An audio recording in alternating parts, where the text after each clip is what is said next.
Hi, and welcome to this week's CUTV All Sports Show. This week we'll be taking a look at the build-up for the Wales v Finland football match, as well as looking at the Cardiff University versus Oxford Ladies Hockey. We'll be taking a look at Nick Marsh, who is on our high performance programme, and profiling DanceSport Cardiff. First up, we have a look at the interviews with Neil Taylor and Joe Ledley, along with the press conference with Chris Coleman and Ashley Williams, and a little look at Wales football training. Wales have got a friendly coming up. How do you feel against Finland? How do you feel about that, seeing as it's friendly and a lot of people think it doesn't really mean much to the team? I think it does. We want to win the game, and I think friendlies count in the rankings, so you have to win these games. There's no such thing as friendlies these days in football, so I think it's one we're going to look to win. We've got a fully fit squad, and hopefully we can produce a result. There's been a lot of speculation recently about Chris Coleman and his future as Wales manager. I just wondered whether you had any comments about that, how your relationship is with Chris. I think all the boys have got a good relationship with Chris. We wanted to stay. We've all said that, and I think it's been a case of hopefully people are saying he is going to stay now. That's the group. I think we're playing the right football. We enjoy the camps, training, and everything. So there's no reason why we wouldn't want him to stay anymore. And finally, looking ahead to the 2016 European Championships, what do Wales need to do to move on from the failure to qualify for the World Cup, and where do you rate your chances for 2016? I don't know yet. You have to see what group he got drawn in and everything like that, and see how it comes out. But I think what we want to do is win all our friendlies until then, push ourselves at the rankings and give us a good chance of being seeded a little bit higher up. But I think I don't know. It's a difficult one really. We want to qualify. A Wales team has to do it soon. So why not that one?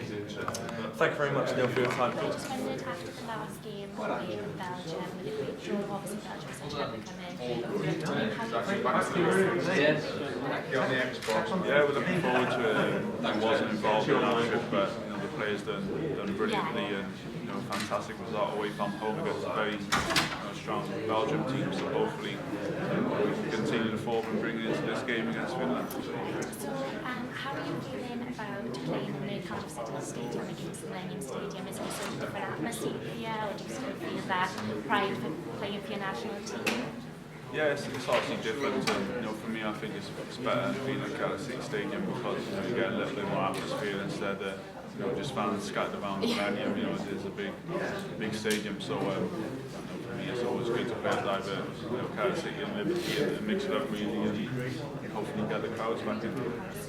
And also there's been a lot of speculation on Chris Coleman.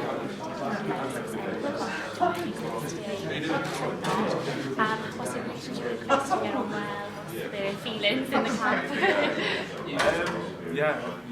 Hopefully he signs the deal after this game, and we look forward to work with him again for many years to come. But at the moment, we all get on with him, and it's fantastic to work with him. He's a great coach, and we all enjoy meeting up and working under him. In Ashley Williams' press conference, he called on Wales fans to get behind manager Chris Coleman. It was almost like we took it for granted he would be in charge. None of the boys or the manager have said anything any other way. We just thought he would be the manager. We came into the camp and it was business as usual. It was no different. The Swansea defender has called on the Wales fans to give full backing to the team and their manager. The negativity isn't going to help at all, no matter what people think of him. The players all like him, which has to stand for something, and now he's definitely got the job, so there's no point moaning about it. We all need to pull in the same direction.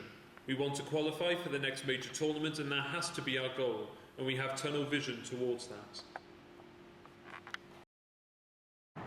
And that was Wales training. CUTV will also be at the Wales Finland match on Saturday, and the best of luck to the Welsh boys. So next we have Cardiff University versus Oxford University, the ladies hockey at Talbot North Sports Centre. Let's take a look.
for Cardiff. Well done to all the girls.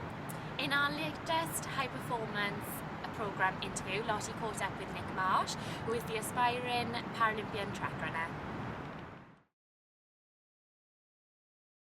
When did you start getting involved in sport? I first started running in 2009. I was originally playing football, and I went to one of the CB Sport athletics training days, and the coach there, who is now been my coach for the last 4 years, said he'd like me to probably look into doing more athletics rather than football. Okay. So I started there. How did you choose distance? I started off doing middle distance, doing 800 and 1500 metres, and then because of how the classifications work, disability sport, I realised that if I wanted to compete in the Paralympics, I would have to do the 400 metres. I wouldn't be able to do 8 or 1500. Okay. So 2 years ago, I completely changed my training, got a new regime with the coach, and we split from middle distance to sprints. Was the change hard, or was it okay? It was different. Different Like, conditioning? yeah, it was. It went from a lot of long distance sessions, running 1,000 meter reps week in, week out, to suddenly doing Sure. 150 meters. It was just completely different. But And what's your favourite between 400 and the 200? the 400 is definitely my favourite. Is that the one you compete the most in? Yes. Yeah, the 400 is one I'm hoping to. If I was to compete for Great Britain at the Paralympics, the 400 would be the one. What did you do with the summer, competition-wise? Where's your position? Did you compete in many competitions, or? Yeah, I competed at the England Championships and won in the 400 metres. I also competed at the CP Sport Championships, won the 200 and 400 there. Right. So overall, with my times, I'm for the 400 metres in the T38 rankings. I'm first in the UK, third in Europe, 13th in the world. So 2020 has been a really good year. Yeah. I hope in 2014 we'll just kick on with that really. I'm looking to bigger things, maybe European Championships this coming summer. Okay. And you've just been accepted onto the high performance programme in the university, is that right? Yes. And how are you finding that? Does that help you with your work and stuff and training, balancing both? It's been brilliant. They're a really helpful group of people. There are things like sort of the free gym membership, free sports psychologists, the coaches. We have our sort of seminars when they talk us through, like for example last night we had a meeting on sort of like sports psychology, make sure we've got everything in gear. Well, that's brilliant to know. So good luck to you with all your winter training. Yeah. And good luck with the summer and hope you achieve all your goals. Lastly, we're continuing our profiling of sports around Cardiff, and this week it's the turn of Cardiff University's dance sport.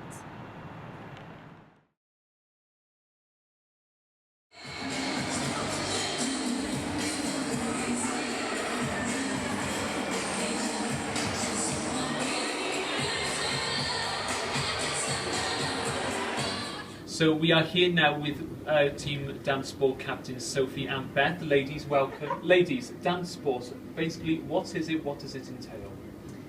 Well, it's to put it in short, it's such a good experience to get everybody together. It's a very sociable experience. With a lot of sports, it's very much team exercises, things like that. Now, although we have a team, it's anybody is allowed to get involved. They dance according to their category. We do ballroom and Latin, so it covers waltz, quick step, tango, foxtrot, Viennese waltz, and cha-cha, samba, jive, rubber band, and paso doble. So it covers all 10 dances, and it's really good fun. You can come along to our social classes on a Tuesday. We run them in the Great Hall in the Students' Union, and we do salsa first of all, and then ballroom and Latin after. And that goes from complete beginners on to improvers. So you're more than welcome all the way through the year, and then you can just pick it up socially. You don't have to compete if you don't want to. We go to about 8 to 9 competitions per year, we've had brilliant success in the last competitions last year. We won the team match in Warwick, and we also had a bit of a success within the university as well. So we did. We actually won AU Sports Club of the Year last year, which we were so proud of. The fact that we've now finally sort of been taken seriously as a dance team, as a sports club, and I think that's what's so important, is the fact that we just seem to do so well. Like with the fact that we've got lots and lots of men joining as well, men and women all join, all get to dance together, and it's one of those invaluable opportunities that you get to socialise. You've got that equality thing, you've got the whole team training. It's just really good fun, and the fact that we got AU Sports Club here just proves that we can do this. We can show that dancing is a sport, and that's exactly what we wanted to prove, and I think we've done it. And you're also you're in the top 10. Yeah, as well. we are. We're lucky enough to have actually increased our ranking last year. I think it's gone up approximately about sort of 10 places. We're now certainly in the top 10 in the UK. I'm not sure exactly what figure we are, but amongst the range of Oxford and Cambridge, we are in the top 10 in the UK of dance sport. So another thing to be really proud of. So you got backwards, right, left, right, backwards, right, left, cha, cha, cha, cha. Oh, okay. So that was good. No, well, it's gradual. You've got to turn up to our team training sessions. Well, that's true. Yeah. That's right. Practice makes perfect. 7:30 on a Thursday and 10 o'clock on a Saturday morning. Italian morning sports. This time you're going to put your arm around me. Okay. You're going to point at the camera. You're going to do a big cheesy grin. Okay. So point at the camera. Point at it. Then you're just going to bung your leg up. Okay. Ready? Oh. 2, 3, 4, 1. This is CUTV signing out. And that's it for episode 3. Catch us next time when we'll have plenty more interviews and match coverage. So that will be in 2 weeks' time. Thanks for watching and see you then. Thank you.